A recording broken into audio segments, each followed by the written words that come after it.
Hello बच्चों, आप सभी कैसे हैं? आई होप आप सभी स्वस्थ होंगे, मस्त होंगे, जबरदस्त होंगे। बेटा, जैसा कि हमने आपको बताया था कि डेरिवेशन आपको अब ठीक ठाक डेरिवेशनों का अध्ययन करना होगा, क्योंकि बेटा आपने फर्स्ट ईयर में तो ठीक ठाक मौज मस्ती आपने कर ली। अब डेरिवेशन का क्रेज है तो क्लास 12th में आपको ठीक ठाक डेरिवेशन पढ़ना है, तो आपका जो डेरिवेशन के प्रति लगाव है वो ठीक ठाक भी होना चाहिए।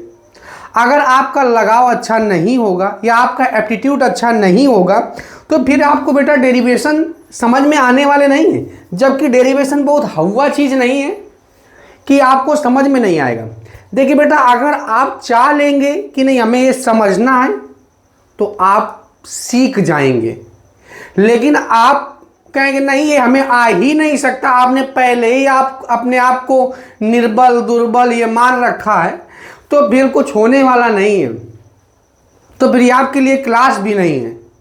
क्लास उन्हीं बच्चों के लिए है जो हमारे साथ मेहनत कर सकते हैं। जैसे हम गाइड करें आपको, उसी रास्ते पे आप चलें, पढ़ाई करें, न्यूमेरिकल लगाएं, डेरिवेशन करें, नोट्स बनाएं, थ्योरी करें, तब तो बेटा मतलब है आपको क्लास रुकने का। नहीं तो बहुत सारे चैनल हैं, आप जा सकते हैं, लेकिन इसमें आपको मेहनत करना ही पड़ेगा। मेहनत आप नहीं करेंगे तो फिर काम होने वाला नहीं है।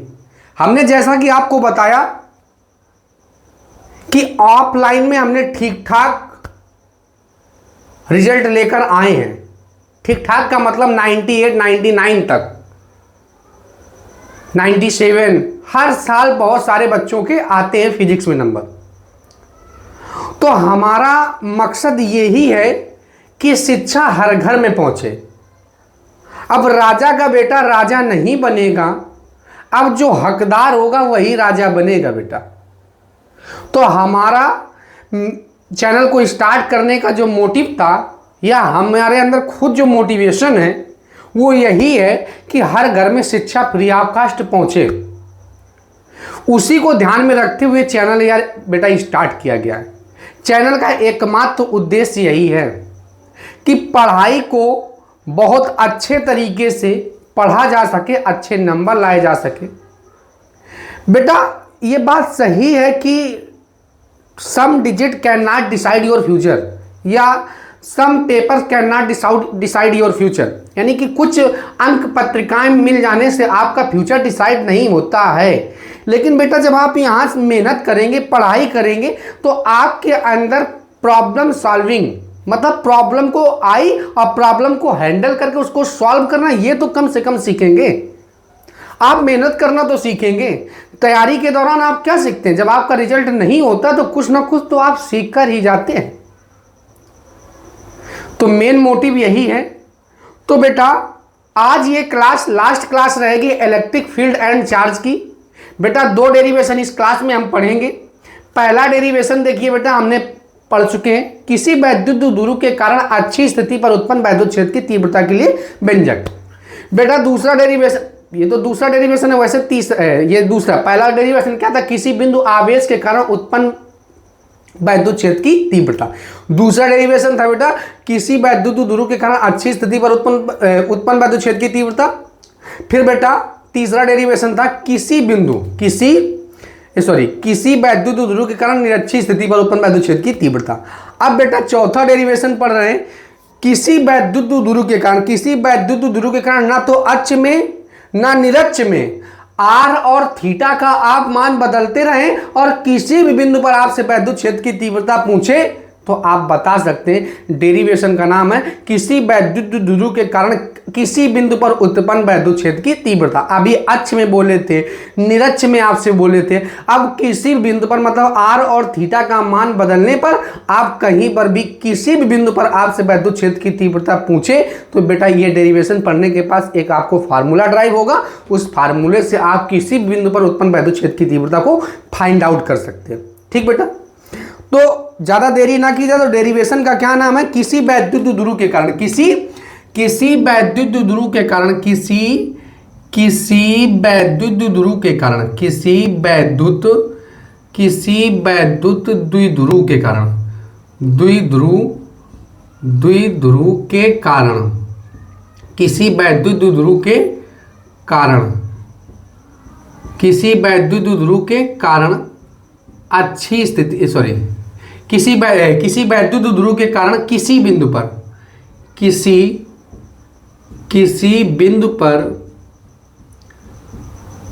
बिंदु पर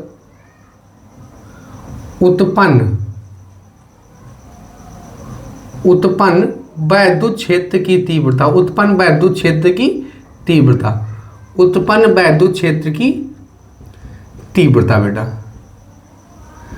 उत्पन्न वैद्युत क्षेत्र की तीव्रता, ये हमको फाइंड आउट करना है।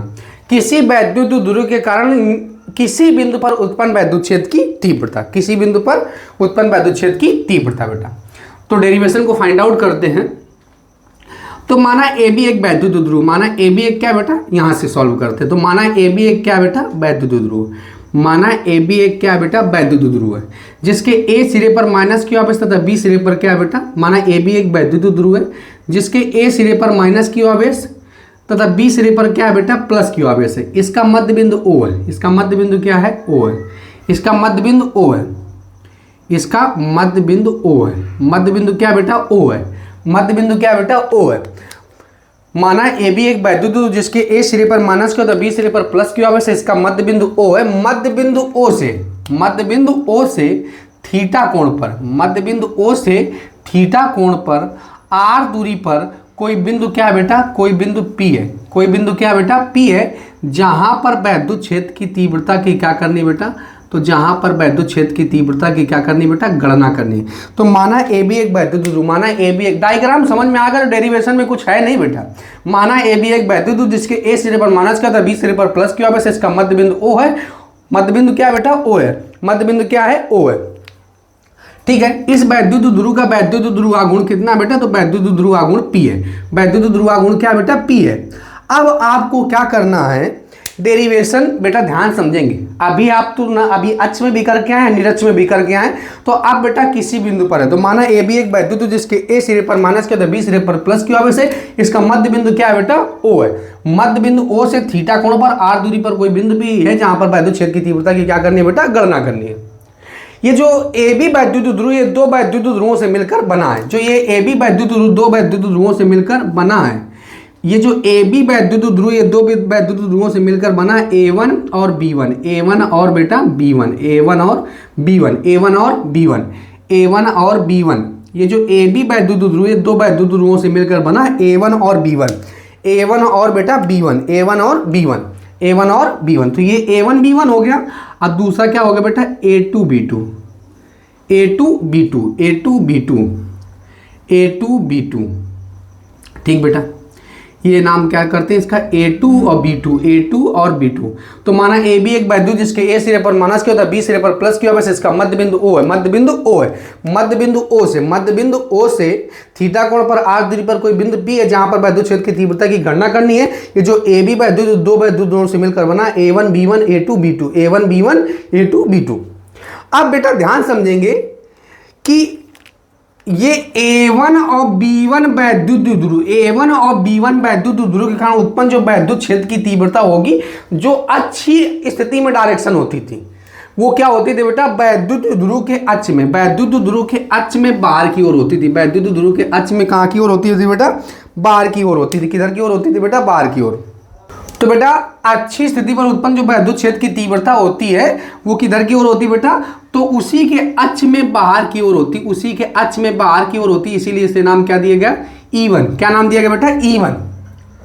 अब ये उसी के अक्ष में E1 कहाँ की ओर होती है, अगर डायरेक्शन आपको याद हो तो वैद्युत क्षेत्र की तीव्रता उसी के अक्ष में, अच्छी स्थिति के कारण उत्पन्न वैद्युत क्षेत्र की जो तीव्रता की डायरेक्शन होती थी उसी के अक्ष में बाहर की ओर होती थी।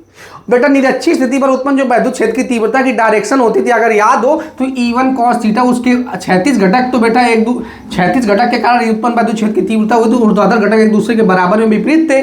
तो बेटा क्षैतिज दिशा मतलब उसी के वैद्युत ध्रुव के अक्ष के समांतर बाहर की ओर वैद्युत, ये इस कारण ये बेटा क्या है, इस वैद्युत ध्रुव के समांतर,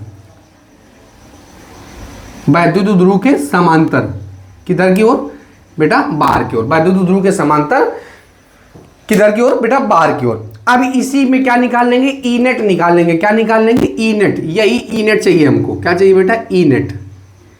ई नेट यही टोटल वैद्युत क्षेत्र की क्या बेटा, तीव्रता। यही टोटल क्या बेटा, वैद्युत क्षेत्र की तीव्रता। तो डायरेक्शन याद रखेंगे, जो अच्छी स्थिति पर उत्पन्न वैद्युत क्षेत्र की तीव्रता होती है वो उसी के डायरेक्शन में किधर की ओर होती है बेटा, बाहर की ओर होती है। और जो निरक्ष में वैद्युत क्षेत्र की तीव्रता होती है उसी के समांतर किधर की ओर होती है बेटा, बाहर की ओर होती है। किधर की ओर होती है बेटा, बाहर की ओर होती है। तो आप दोनों वैद्युत ध्रुव के कारण उत्पन्न वैद्युत क्षेत्र की तीव्रता निकाल लेते हैं। आप दोनों को क्या कर देंगे बेटा, जोड़ देंगे। जब दोनों को जोड़ देंगे तो डेरिवेशन हमारा कंप्लीट हो जाएगा। जो फार्मूला ड्राइव होगा वही क्या होगा, किसी वैद्युत ध्रुव के कारण किसी बिंदु पर उत्पन्न वैद्युत क्षेत्र की तीव्रता। तो बेटा क्या है डेरिवेशन, A1B1 A1B1 वैद्युत ध्रुव के कारण, वैद्युत द्विध्रुव के कारण, वैद्युत द्विध्रुव के कारण, वैद्युत ध्रुव के कारण, वैद्युत ध्रुव के बेटा कारण, A1B1 वैद्युत ध्रुव के कारण अच्छी स्थिति पर नहीं, A1B1 वैद्युत ध्रुव के कारण बिंदु P पर, बिंदु P पर उत्पन्न वैद्युत क्षेत्र की तीव्रता, उत्पन्न वैद्युत क्षेत्र की बेटा तीव्रता। तो A1B1 वैद्युत ध्रुव के कारण जो बेटा है, तो A1B1 वैद्युत ध्रुव के कारण जो उत्पन्न वैद्युत क्षेत्र की तीव्रता ये E1 है ना, तो E1 किधर की ओर है, उसके अच्छी स्थिति में। तो अच्छी स्थिति पर अब बेटा इसके घटक कर लेते हैं। क्या कर लेते हैं बेटा, घटक।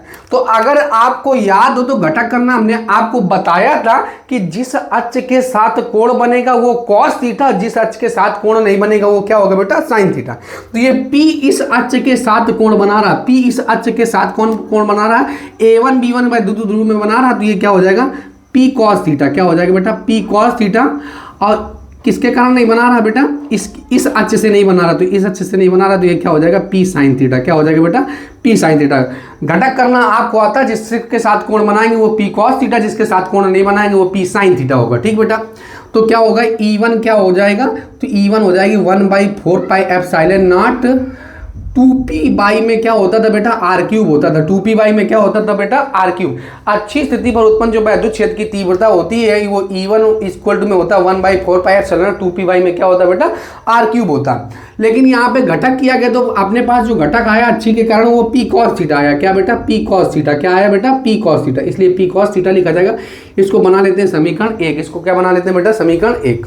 अब बेटा क्या करते हैं, A2B2 वैद्युत ध्रुव के कारण, A2B2 वैद्युत ध्रुव के कारण, वैद्युत द्विध्रुव के कारण, द्विध्रुव के कारण। अब A2, अभी वो A1B1 तो हो गया।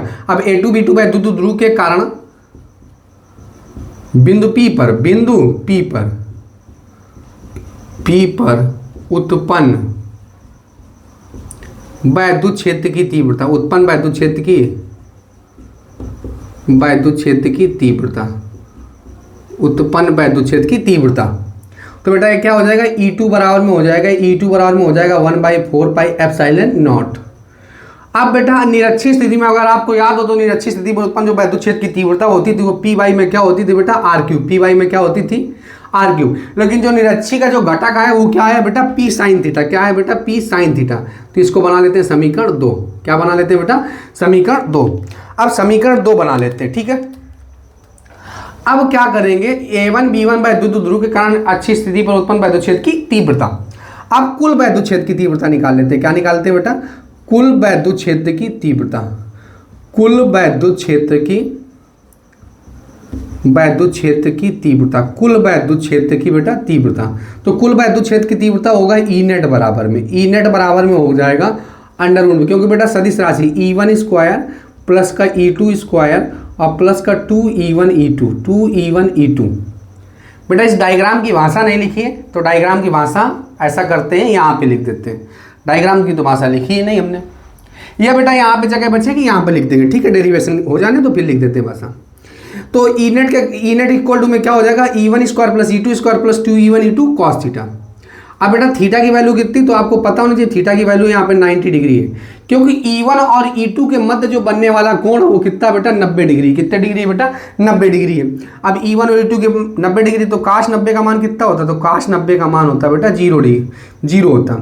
तो रख दो बेटा value, E1 square plus E2 square plus 2E1 E2 multiplied by 0, multiplied by बेटा 0। तो बेटा ये क्या हो जाएगा, ये तो 0 हो जाएगा, तो क्या हो जाएगा E1 स्क्वायर और प्लस में E2 स्क्वायर। अब बेटा E1 और E2 का तो मान पता है हमको, तो जब E1 और E2 का मान पता है तो अब क्या वैल्यू पुटअप कर देंगे, तो from equation first and second, from equation first and second, समीकरण 1 व 2 से, समीकरण 1 व 2 से तो बेटा वैल्यू पुटअप कर दो। तो जब वैल्यू पुटअप करेंगे तो क्या आएगा, ये केवल वैल्यू उठा के रखना, तो E बराबर में आ जाएगा अंडर रूट में स्क्वायर के अंदर 1/4 pi epsilon not, 4 pi epsilon not 2p cos theta by में क्या हो जाएगा बेटा आर क्यूब, स्क्वायर लगा देंगे 1/4 pi epsilon not p sine theta by में बेटा आर क्यूब का होल ऑफ स्क्वायर। ठीक बेटा, अब क्या करेंगे, तो इससे कुछ वैल्यू कॉमन दिख रही है, क्या कॉमन दिख रहा है, अब बेटा 1/4 पाई एप्सिलॉन नॉट भी कॉमन है, यहाँ पे आर क्यूब भी कॉमन है, p भी कॉमन है, तो कॉमन कर लो बेटा। तो कॉमन करेंगे तो क्या आएगा, यानी 1/4 pi epsilon not, 1/4 pi epsilon not, 1/4 pi epsilon बेटा नॉट। अब p भी कॉमन है, आर क्यूब भी कॉमन है। अब बेटा एक लाल कलर का पेन का डब्बा, उसमें एक व्हाइट कलर की बॉल डाल दी जाएगी, जब उसको निकाला जाएगा तो लाल कलर के कलर चढ़ जाएगा। तो वैसे ही स्क्वायर से अगर कोई टर्म निकाला जा रहा है तो उसमें भी क्या लगेगा बेटा, स्क्वायर लगेगा, क्या लगेगा बेटा स्क्वायर। अब यहाँ पे जो बचा उसको लिख देते हैं, क्या बचा अपने पास, p भी बाहर चला गया, आर क्यूब, तो यहाँ पे बचा बेटा 2 का स्क्वायर कितना होता है 4 और कास स्क्वायर थीटा हो गया। आइए क्या हो गया साइन स्क्वायर थीटा, क्या हो गया बेटा साइन स्क्वायर थीटा हो गया। अब ये अंडर रूट से बेटा बाहर निकल आएगा, तो अंडर रूट से बाहर निकलेगा तो क्या आएगा, E बराबर में 1/4 pi epsilon not, 1/4 pi epsilon not 2p cos theta by में आर क्यूब। तो यहाँ पे क्या आ जाएगा बेटा p बाई में आर क्यूब, क्योंकि स्क्वायर से अंडर रूट कैंसिल आउट हो जाएगा। अब यहाँ पे क्या बचा बेटा 4 cos square theta, 4 cos square theta. अब बेटा ये साइन स्क्वायर थीटा की जगह क्या लिख दो, तो साइन स्क्वायर थीटा की जगह लिख दो 1 माइनस में cos स्क्वायर थीटा, 1 माइनस में क्या लिख दो बेटा cos स्क्वायर थीटा। अब बेटा 1 माइनस cos स्क्वायर थीटा कर दिया गया, तो बेटा 4 में 1 घटाएंगे तो कितना आएगा, तो 4 में 1 घटाएंगे तो कितना आएगा 3 cos स्क्वायर थीटा और प्लस में क्या हो जाएगा बेटा 1 हो जाएगा। यही बेटा निरक्षी स्थिति पर उत्पन्न वैद्युत की क्या बेटा तीव्रता, यही सॉरी निरक्षी नहीं, किसी बिंदु पर उत्पन्न वैद्युत की तीव्रता के लिए क्या बेटा यही व्यंजक है। यानी कि किसी बिंदु पर आपसे बोल दे उत्पन्न वैद्युत क्षेत्र की तीव्रता, तो किसी बिंदु पर उत्पन्न जो वैद्युत क्षेत्र की तीव्रता है E बराबर होता है 1/4 pi epsilon not p by में क्या होता आर क्यूब 2, यानी कि अंडर रूट में 3 cos स्क्वायर थीटा प्लस में 1, 3 cos स्क्वायर थीटा प्लस में बेटा 1। अब बेटा हमने क्या बताया, थीटा और अगर आप आर का मान बदलते हैं तो किसी भी बिंदु पर आपसे पूछ ले, यानी थीटा का मान बदल दो किसी बिंदु में आपसे पूछ दे, तो बेटा फिर क्यों देरी कर ली जाती है, एक एक्सपेरिमेंट कर लिया जाता है। नोट पॉइंट में आपने अभी अभी अच्छी स्थिति में पढ़ा था या अच्छी स्थिति में पढ़ा था, तो अच्छी स्थिति में कर लेते हैं, अच्छी स्थिति में।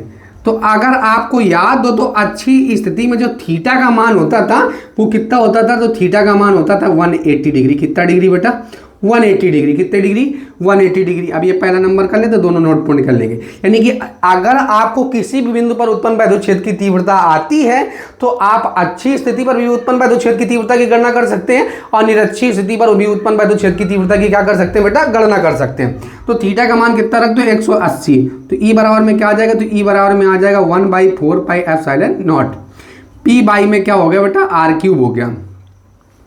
अब यहाँ पे क्या रखेंगे 3 cos स्क्वायर 180 और प्लस में क्या हो जाएगा बेटा 1।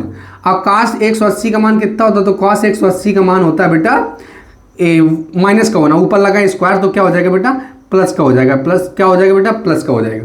तो ये क्या हो जाएगा 3 + 1 और 3 + 1 क्या होता है 4, अब 4 बेटा कितने का स्क्वायर होता है, तो 2 का स्क्वायर होता है, तो बाहर निकलेगा तो कितना हो जाएगा 2p बाई में क्या हो जाएगा बेटा आर क्यूब, 2p बाई में क्या हो गया बेटा आर क्यूब। तो देखो बेटा यही तो निरक्षी स्थिति पर अच्छी स्थिति पर उत्पन्न वैद्युत क्षेत्र की तीव्रता होती है। तो अच्छी स्थिति पर उत्पन्न वैद्युत क्षेत्र की तीव्रता क्या होती है, E बराबर 1/4 pi epsilon not 2p by में क्या होता है बेटा आर क्यूब होता है। अब बेटा निरक्षी भी पढ़ लिया जाए, क्या पढ़ लेते हैं निरक्षी स्थिति पर, तो निरक्षी स्थिति पर अगर आपको याद हो तो निरक्षी स्थिति पर थीटा कितना होता था, तो निरक्षी स्थिति पर थीटा होता था 90 डिग्री, कितना होता है, अरे भैया अक्ष में नहीं निरक्ष में, निरक्ष में, तो निरक्ष में थीटा कितना होता था 90 डिग्री। तो ई बराबर में क्या आ जाएगा, तो ई बराबर में आ जाएगा 1/4 पाई एप्सिलॉन नॉट। अब पी बाई में क्या हो गया बेटा आर क्यूब, और ये क्या हो गया 3 cos स्क्वायर 90, और प्लस में क्या हो गया बेटा 1 हो गया। अब कास स्क्वायर 90 का मान कितना होता है, तो कास स्क्वायर 90 का मान होता है बेटा 0।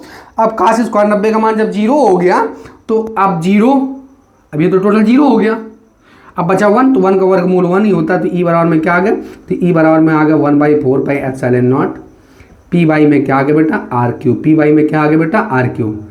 देखो अच्छी पे भी आ गया और वही किससे आ गया बेटा निरक्षी पे भी आ गया। अगर किसी बिंदु पर उत्पन्न वैद्युत क्षेत्र की तीव्रता अगर आपको पता है तो क्या आप दोनों बेटा ज्ञात कर सकते हैं। अब इस डायग्राम की भाषा हम यहाँ पे लिखे दे रहे हैं, स्टार्टिंग में हमने नहीं लिखा लेकिन आप स्टार्टिंग में लिखेंगे, ठीक है बेटा।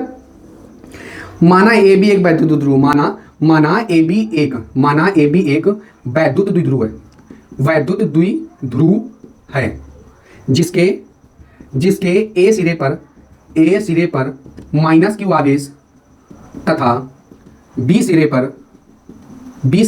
प्लस क्यू आवेश है, वैद्युत ध्रुव माना ए बी एक वैद्युत ध्रुव जिसके ए सिरे पर माइनस क्यू तथा बी सिरे पर प्लस क्यू आवेश, इसका मध्य बिंदु ओ है, इसका मध्य बिंदु ओ है, मध्य बिंदु ओ से थीटा कोण तथा आर दूरी पर कोई बिंदु पी है, कोई बिंदु क्या बेटा पी है,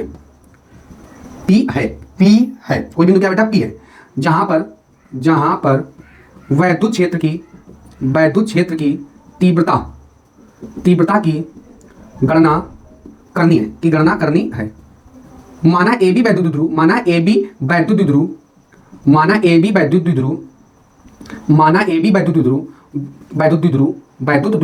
दो वैद्युत द्विध्रुवों से मिलकर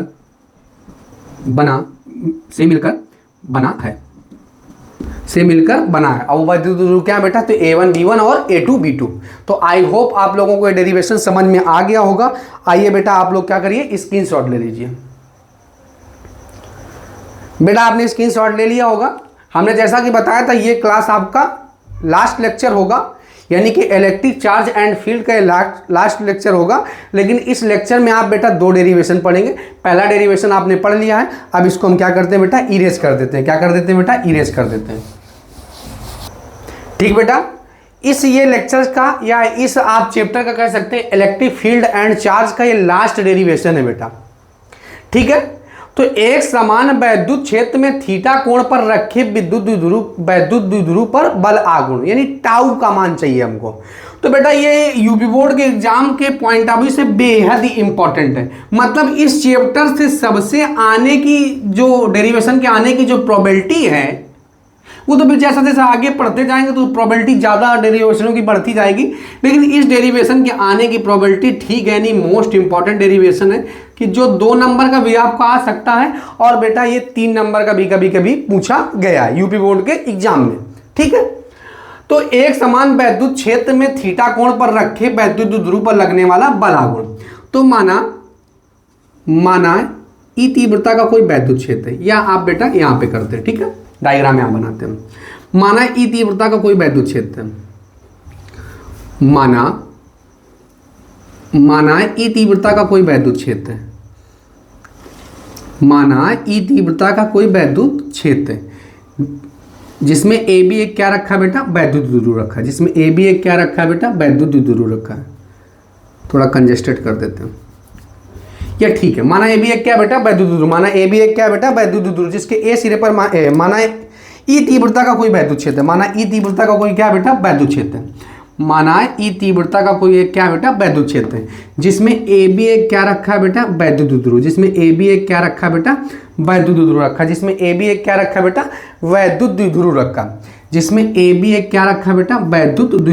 ठीक है। जिसमें ए बी एक क्या रखा बेटा वैद्युत द्विध्रुव रखा है, जिसके ए सिरे पर माइनस क्यू आवेश, जिस ए बी एक क्या रखा बेटा वैद्युत द्विध्रुव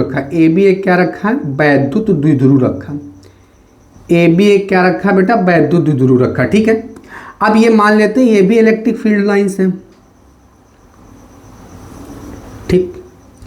माना ए बी एक वैद्युत ध्रुव, माना ई तीव्रता का एक वैद्युत क्षेत्र, माना ई तीव्रता का एक क्या बेटा वैद्युत क्षेत्र, माना ई तीव्रता का एक क्या बेटा वैद्युत क्षेत्र।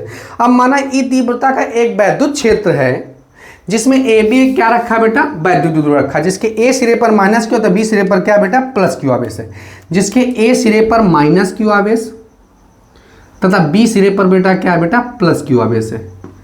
अब बेटा ये जो वैद्युत क्षेत्र के साथ है ये थीटा कोण बना रहा है, कितना कोण बना रहा है बेटा थीटा कोण बना रहा है। ये वैद्युत क्षेत्र के कौन सा कोण बना रहा है बेटा थीटा कोण बना रहा है। तो एक हम आपको पीटीआर बताना चाहते हैं, यानी कि point two remember. PTR, PTR का मतलब यहाँ पे क्या है बेटा पॉइंट टू रिमेंबर, मतलब मोस्ट इंपॉर्टेंट पॉइंट है पॉइंट टू रिमेंबर, यानी कि पॉइंट टू रिमेंबर। तो पॉइंट टू रिमेंबर क्या है, तो पीटीआर में क्या आप पढ़ेंगे तो ये याद रखेंगे, वैद्युत क्षेत्र पॉजिटिव चार्ज पर अपनी दिशा में बल लगाता है। क्या करता है, तो पॉजिटिव चार्ज पर अपनी दिशा में बल लगाता वैद्युत क्षेत्र। वैद्युत क्षेत्र क्या करता बेटा, वैद्युत क्षेत्र सेम डायरेक्शन पे बल लगाता है, यानी कि अपनी दिशा में, या तो हम आप बोल सकते हैं अपनी दिशा। कौन सी दिशा में बेटा, अपनी दिशा। तो पहली बात याद रखेंगे कि अगर कोई पॉजिटिव चार्ज होगा कि तो वैद्युत क्षेत्र जो होगा वो अपनी दिशा में बल लगाता है। क्या करता है बेटा, अपनी दिशा में बल लगाता है, अपनी दिशा में बल, ठीक है, अपनी दिशा में बल लगाता है। लेकिन अगर कोई निगेटिव चार्ज होगा तो यही वैद्युत क्षेत्र, यही वैद्युत क्षेत्र कहाँ क्या करेगा बेटा, अपनी विपरीत दिशा में बल लगाता, अपनी विपरीत दिशा में, विपरीत दिशा में बल लगाता है। क्या करता है, दिशा में बल लगाता है। तो बेटा बात क्या रखेंगे, पीटीआर ये आप राइट डाउन करेंगे कॉपी में, क्योंकि डेरिवेशन में जो कॉन्सेप्ट है वो सब न्यूमेरिकल में लगते हैं, क्योंकि अगर आपने डेरिवेशन अच्छे से नहीं पढ़ा तो फिर न्यूमेरिकल आपको समझ में आने वाले नहीं। तो पॉजिटिव चार्ज पर जो वैद्युत क्षेत्र होता है वो अपनी दिशा में बल लगता है। क्या करता है बेटा, प्लस पर अपनी दिशा में बल लगाता है, माइनस पर अपने विपरीत दिशा में लगाता है। तो ये पॉजिटिव चार्ज पर ये जो बल लगाएगा ये वैद्युत ध्रुव ये अपनी डायरेक्शन में बल लगाएगा, यानी कि अपनी डायरेक्शन में बल लगाएगा। ये क्या होगा बेटा, F1 होगा। क्या होगा बेटा, ये F1 होगा। क्या होगा बेटा, ये F1 होगा। मान लेते हैं ये F है, F कौन सा, अब वैद्युत बल लगाएगा तो वैद्युत बल क्या होता है, F बराबर में क्या होता है, EQ होता है। क्या होता है बेटा, EQ होता है। अब ये बेटा माइनस पर अपनी जस्ट विपरीत डायरेक्शन में बल लगाएगा, माइनस पर अपनी जस्ट विपरीत डायरेक्शन में बल लगाएगा, लेकिन लगाएगा F बराबर में EQ ही। तो आपका सेंस ये भी हो सकता है कि सर जी ठीक है, वैद्युत ध्रुव पॉजिटिव पर अपनी डायरेक्शन में बल लगा रहा है, निगेटिव पर अपनी विपरीत डायरेक्शन में बल लगा रहा है, तो सर जी ये दोनों एक दूसरे को कैंसिल भी तो कर सकते हैं। तो यानी कि अगर ये दोनों एक दूसरे को कैंसिल कर सकते हैं तो एफ नेट का तो मान 0 आना चाहिए। हाँ, जब एफ नेट 0 हो जाएगा सर जी तो आप ये भी तो कह सकते हैं कि अगर ये एफ नेट 0 हो जाएगा तो टाउ का मान तो ज्ञात कर ही नहीं सकते। तो हमने कहा भैया ठहरो, ज़्यादा इमोशन में आप बही ना जाओ, थोड़ा कॉन्सेप्ट अभी समझो, फील करो। ठीक आप बढ़िया सोच रहे हैं कि सर जी हो सकता है कि ये दोनों आपस में जब बराबर है, बराबर नो डाउट बराबर हैं, लेकिन अभी दो वैद्युत बल एक दूसरे को तब तक कैंसिल नहीं कर सकते जब तक कि दोनों की क्रिया रेखा समान नहीं होगी। दोनों की क्या नहीं होगी बेटा, क्रिया रेखा। ये क्रिया रेखा ये, ठीक। अब ये क्रिया रेखा जब दोनों की समान नहीं होगी तो ये दोनों एक दूसरे को कैंसिल नहीं कर सकते। दोनों एक दूसरे को क्या नहीं कर सकते बेटा, कैंसिल नहीं कर सकते।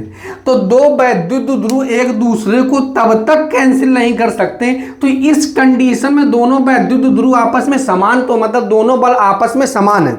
वैद्युत ध्रुव अगर निकल रहा था तो बेटा गलत बोल गए हम, क्या दोनों बल आपस में विपरीत है, दोनों बल आपस में क्या बेटा विपरीत है, लेकिन दोनों की क्रिया रेखा समान नहीं, इसलिए दोनों एक दूसरे को निरस्त नहीं करेंगे। और निरस्त नहीं करेंगे तो इस वैद्युत ध्रुव बल एक क्या कार्य करेगा बेटा, एक टॉर्क कार्य करेगा। एक क्या कार्य करेगा बेटा, एक टॉर्क कार्य करेगा, यानी कि बल आघूर्ण कार्य करेगा। क्या कार्य करेगा बेटा, बल आघूर्ण।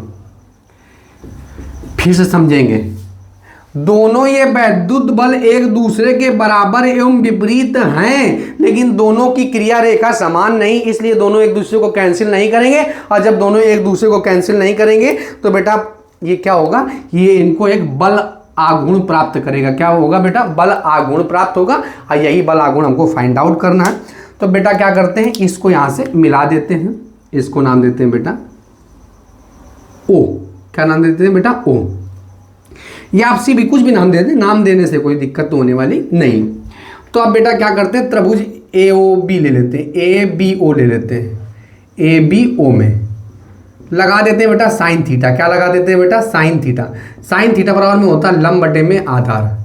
लंब बटे में क्या होता है बेटा? आधार। लंब बटे में क्या होता है बेटा? साइन थीटा बराबर में होता है लंब बटे में क्या होता है बेटा? आधार। लंब बटे में क्या होता है? आधार होता है। तो लंब अपने पास क्या है? तो लंब आपको पता होना चाहिए कि लंब है ओबी। लंब कितना है बेटा? ओबी है, सॉरी लंब बटे में कर्ण होता है। लंब बटे में क्या होता है बेटा? कर्ण। तो लंब कितना है? तो लंब है ओबी, और कर्ण कितना है बेटा? तो कर्ण है बेटा ए बी। कर्ण कितना है? ए बी है। अब आपको ये भी पता होना चाहिए कि वैद्युत ध्रुव की जो टोटल लंबाई होती है वो कितनी होती है बेटा? 2l होती है। कितनी होती है बेटा? तो ए बी की जगह हम क्या लिख सकते हैं? तो ए बी की जगह लिख सकते हैं 2l। ए बी की जगह क्या लिख सकते हैं? 2l। तो ओ बी की वैल्यू आ गई बेटा 2l sine theta. 2l sine theta, 2l sine theta. अब बल आघूर्ण की परिभाषा से इसको बना लेते हैं समीकरण 1। बल आघूर्ण की परिभाषा से, बहुत छोटा सा डेरिवेशन है बेटा। बल आघूर्ण की परिभाषा से, बल आघूर्ण की परिभाषा से, बल आघूर्ण की परिभाषा से। बल आघूर्ण की परिभाषा क्या होती है? तो बल आघूर्ण बराबर में होता, बल आघूर्ण बराबर में होता बल इंटू में लंबवत दूरी, लंबवत दूरी। बल आघूर्ण बराबर में होता है, बल आघूर्ण बराबर में होता है बल इंटू में लंबवत दूरी। तो बल आघूर्ण को रिप्रेजेंट करते हैं टाउ से। अब बल हो गया एफ और लंबवत दूरी हो गया बेटा ओ बी। अब एफ बराबर में क्या होता है? तो एफ बराबर में होता है, यहाँ पे लिख देंगे, एफ बराबर में क्या होता है? ई क्यू होता है। क्या होता है बेटा? ई क्यू होता है। अब ये ई क्यू होता है तो इसकी जगह क्या लिखेंगे? ई क्यू लिखेंगे बेटा। और ये क्या होता है? 2l sine theta, 2l sine theta, 2l sine theta. अब ई को अलग कर लो बेटा, या 2ql को पास कर लो, 2ql को क्या कर लो? पास कर दो, ई को बगल में कर दो, साइन थीटा। अब ये भी आपको पता होना चाहिए किसी वैद्युत ध्रुव का वैद्युत ध्रुवागुण किसी एक आवेश के परिमाण तथा दोनों आवेशों के बीच की दूरी के गुणनफल के क्या होता है बेटा? बराबर होता है। तो इसकी जगह हम क्या लिख सकते हैं? PE, PE sine theta, PE sine theta. बेटा यही है बल आघूर्ण, यानी कि एक समान वैद्युत क्षेत्र में थीटा कोण पर किसी वैद्युत ध्रुव पर लगने वाला या वैद्युत ध्रुव पर बल आघूर्ण लगने वाला बल आघूर्ण या बल आघूर्ण बेटा, ठीक है, लगने वाला बल आघूर्ण। अब इसका सदिश रूप भी आपसे कभी कभी देखो, डेरिवेशन में कोई दम नहीं, छोटा सा डेरिवेशन। अब इसका सदिश रूप भी आपको पता होना चाहिए। सदिश रूप, कौन सा रूप? सदिश रूप। तो सदिश रूप क्या होता है? तो बेटा टाउ, टाउ बराबर में हो जाएगा क्या बेटा? टाउ बराबर में हो जाएगा। अब बेटा क्रॉस हटता है तो साइन थीटा आता है, और बेटा जब साइन थीटा हटता है तो क्या आता है? क्रॉस आता है। तो वेक्टर पी क्रॉस वेक्टर में क्या हो जाएगा बेटा? ई। इसका ये सदिश रूप है। फार्मूला कैसे बना? तो ये बेटा आपको पता होना चाहिए, vector A cross vector B equal to में क्या होता है? तो ए बी साइन थीटा होता है। क्या होता है बेटा? ए बी साइन थीटा होता है। और बेटा vector A dot vector B में क्या होता है? तो vector A dot vector B में होता है ए बी कॉस थीटा होता है। क्या होता है बेटा? ए बी कॉस थीटा होता है। क्या होता है बेटा? A B cos theta. तो इसी फार्मूले से हमने ये सदिश रूप बना दिया। तो ये बेटा ये अदिश रूप है। ये कौन सा रूप है? अदिश रूप ने मतलब ये क्या है? एक समान वैद्युत क्षेत्र में थीटा कोण पर रखे वैद्युत ध्रुव पर बल आघूर्ण, और ये उसी का क्या बेटा? वेक्टर फॉर्म है। क्या बेटा? वेक्टर फॉर्म है। तो टाउ बराबर क्या याद रखेंगे? P E sine theta. आप बेटा 1 मिनट के लिए क्या करिए? स्क्रीनशॉट ले लीजिए इसका, ठीक बेटा। आपने स्क्रीनशॉट ले लिया होगा। इसकी अभी हमने भाषा नहीं लिखी, ठीक है। भाषा हम अगले वाले भी डेरिवेशन में भूल गए थे, इस वाले में भी भूल गए, कोई बात नहीं। अब यहाँ पे लिख देते हैं, माना ए बी एक वैद्युत ध्रुव, माना ए बी एक, सॉरी माना ई तीव्रता का एक वैद्युत क्षेत्र, माना ई तीव्रता का एक वैद्युत क्षेत्र है जिसके ए सिरे पर, माना ई तीव्रता का एक वैद्युत क्षेत्र है जिसमें ए बी एक वैद्युत द्विध्रुव रखा, जिसमें ए बी एक वैद्युत द्विध्रुव रखा है, जिसके ए सिरे पर माइनस क्यू आवेश तथा बी सिरे पर प्लस क्यू आवेश है, जिसके बी सिरे पर क्या बेटा? प्लस क्यू आवेश है। जो ये क्षेत्र के साथ ये क्षेत्र के साथ थीटा कोण बनाता है, थीटा कोण बनाता है, थीटा कोण बनाता है। ठीक बेटा, तो माना ई तीव्रता का एक वैद्युत क्षेत्र है जिसमें ए भी एक वैद्युत रखा है, जिसके ए सिरे पर माइनस क्यू, बी सिरे पर प्लस क्यू आवेश है। बेटा ये वैद्युत ध्रुव क्षेत्र के साथ कितना कोण बनाता है, तो थीटा कोण बनाता है। आई होप आप लोगों को डेरिवेशन समझ में आ गया होगा। आप ये चैप्टर बेटा क्लोज हो गया। अब बेटा जो नेक्स्ट चैप्टर स्टार्ट करेंगे वो होगा बेटा वैद्युत फ्लक्स तथा गॉस थ्योरम, यानी कि वैद्युत flux, electric flux and Gauss theorem. ठीक बेटा, ये चैप्टर स्टार्ट होगा। जो सेकंड चैप्टर है आपकी फिजिक्स का, ये सेकंड चैप्टर स्टार्ट होगा। बेटा पहला चैप्टर में हमने बेसिक सभी क्लियर किए, हर चीज़ आपको हमने बताया। आप बेटा सीक्वेंस से हर एक मतलब आप लेक्चर्स को केयरफुली देखेंगे, नोट्स बनाएंगे। बेटा अगला चैप्टर आप बेटा स्टार्ट करेंगे electric flux and Gauss theorem. बेटा आई होप आप लोगों को ये डेरिवेशन बहुत अच्छे से समझ में आया होगा। आप हमारे चैनल को लाइक, शेयर एंड सब्सक्राइब करें। जय हिंद।